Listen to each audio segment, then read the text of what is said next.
Courtney is a very experienced athlete. She also competes in the kayak discipline.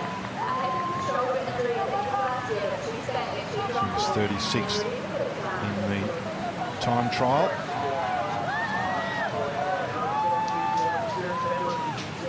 So she'll be through to the racing round on Saturday of that event.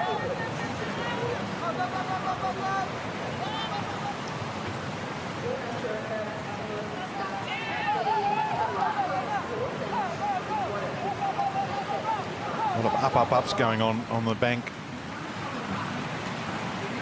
Team supporters. That's the official cheer in canoe slalom. In the English-speaking countries, they're always yelling out up, up, up.